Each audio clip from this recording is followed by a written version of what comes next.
एक adult body में जब सेल्स डिफरेंशिएट हो जाते हैं, सेल्स को 3 कैटेगरी में बांटा गया है। पहली कैटेगरी वो जिसमें सेल्स डिवीजन की कैपेबिलिटी लैक करते हैं, जिसमें सेल्स एबल नहीं होते हैं कि वो डिवाइड कर सकें। वो सेल्स बॉडी के कौन कौन से सेल्स होंगे? वो होंगे ब्रेन के सेल्स, जो नर्व सेल्स होंगे, पूरी बॉडी में है नर्व के सेल्स, मसल सेल्स होंगे और रेड ब्लड सेल्स होंगे। ये सेल्स एक बार जब डिफरेंशिएट हो जाते हैं तो फिर अगर इनका डैमेज हो जाए तो फिर इनका कोई रिप्लेसमेंट नहीं होता। Once damage, damage for ever. दूसरी कैटेगरी जो सेल्स की है, ये ऐसे सेल्स होते हैं जो नॉर्मली डिवाइड नहीं करते हैं, लेकिन उनको डिवाइड करने के लिए कहा जा सकता है या इंड्यूस किया जा सकता है। ऐसे कौन से बॉडी के सेल्स होंगे जो सामान्यतः डिवाइड नहीं करते हैं और इंड्यूस होने पर वो डिवाइड करते हैं? जैसे बॉडी में लीवर के सेल्स जो हैं वो ईयरली वंस और ट्वाइस डिवाइड करते हैं। इसलिए जब कभी लीवर को डैमेज होता है तो उनके सेल्स का जो रिन्यूअल है बहुत हार्ड होता है और बहुत मुश्किल से, या सर्जिकल रिमूवल जब हो जाता है तो लीवर के सेल्स का तब जाके डिवीजन होता है और उस लॉस को कंपनसेट करते हैं। लिम्फोसाइट्स, बॉडी में जो लिम्फोसाइट्स होते हैं, इम्यून सिस्टम के सेल्स होते हैं, वो ऐसे तो उनके नंबर लिमिटेड रहते हैं, लेकिन जब कभी भी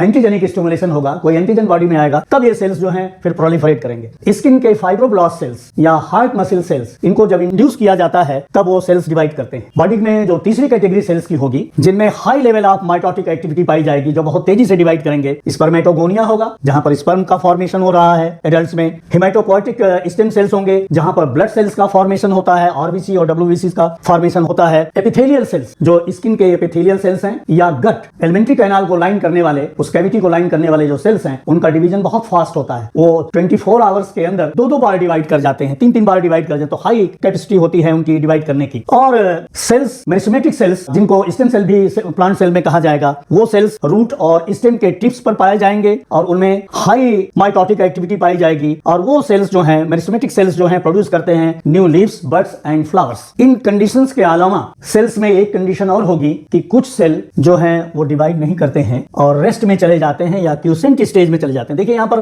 फेज नहीं लिखा जा रहा है, यहाँ पर स्टेज लिखी जा रही है, रेस्टिंग स्टेज और क्यूसेंट स्टेज। जहां पर इंटरफेज में वो जीवन फेज को क्रॉस नहीं करेगा, उसके थ्रू पैसेज नहीं होगा इस फेज में, और सेल यहीं पर अपने को क्यूसेंट स्टेज में या रेस्टिंग स्टेज में रख लेगा, जी 0 कहेंगे। अब जब इसको स्टिमुलस मिलेगा तब ये सेकंड कैटेगरी के सेल्स में ये सेल्स आते हैं और डिवाइड करते हैं।